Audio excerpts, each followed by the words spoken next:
কোন ৰহস্যময় শক্তিত বলিয়ান হৈ বি.এন. সিং পেটেল ডিপুটো পুনৰ খুলি দিলে সেই কথাটো আমাৰ বাবে এটি ৰহস্য হৈ গ'ল।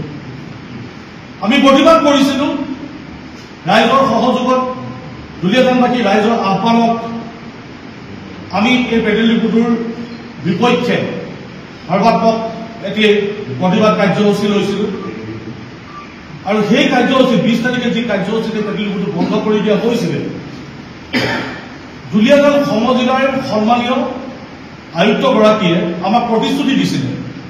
অইল ইণ্ডিয়া গেটৰ সন্মুখত যেতিয়া আমি তেখেতক স্মাৰকপত্ৰ প্ৰদান কৰিছিলোঁ তেতিয়া তেওঁ আমাক প্ৰতিশ্ৰুতি দিছিলে যে এই কথাটো মীমাংসা নোহোৱালৈকে তদন্তৰ প্ৰতিবেদন নোলোৱালৈকে মীমাংসা কিবা এটা নোহোৱালৈকে এই বিতৰ্কিত বি.এন. সিং পেট্ৰল ডিপুটো বন্ধ কৰি থোৱা হয়।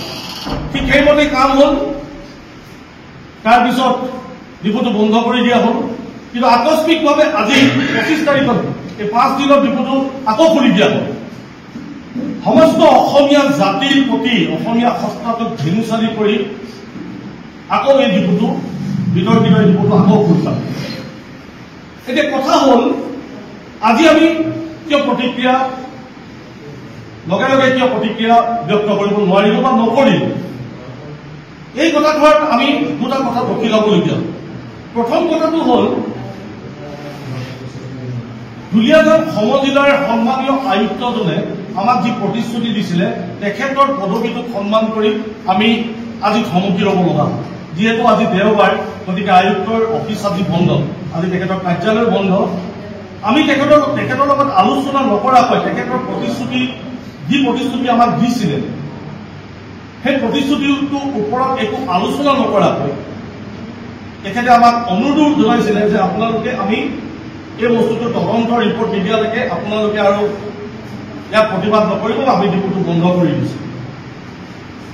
তেখেতৰ সেই কথাটা ৰাখিবৰ বাবে আৰু মহামান্য ভাৰতবৰ্ষৰ সংবিধানৰ প্ৰতি শ্ৰদ্ধাশীল হৈ আমি আজিৰ দিনটোত তাৎক্ষণিক প্ৰতিক্ৰিয়া একো দিয়া নহ'ল বা একো নিদিলোঁ। কথা হ'ল এই সংগ্ৰাম কিন্তু ইয়াতে স্থগিত হোৱা নাই। এই সংগ্ৰাম বিল আছিল এটা অসমে ইয়াতে এৰি দিয়া নাই বা কোনেও এই প্ৰশ্নটোৰ উত্তৰ হিচাপে এইটো কথা ভাবিব নালাগে যে বিল আছিল এটা অসমে এই সংগ্ৰাম সামৰিব। বিল আছিল এটা অসমে নিষ্পত্তি নোহোৱালৈকে উত্তৰ নোপোৱালৈকে ন্যায় নোপোৱালৈকে সংগ্ৰাম কেতিয়াও স্থগিত আগতেও কৰা নাই, এতিয়াও নহ'ব। গতিকে সংগ্ৰামখন আগবঢ়াই নিবলৈ কাইলৈ অৰ্থাৎ সোমবাৰে 26 তাৰিখে আমি দুলীয়াজান সমজিলা আয়ুক্তক লগ কৰিম আৰু তেখেতক এই কথাটো জবাবদিহি কৰিম যে ডাঙৰীয়া আপুনি দিয়া প্ৰতিশ্ৰুতিটো ভংগ হ'ল কেনেকৈ।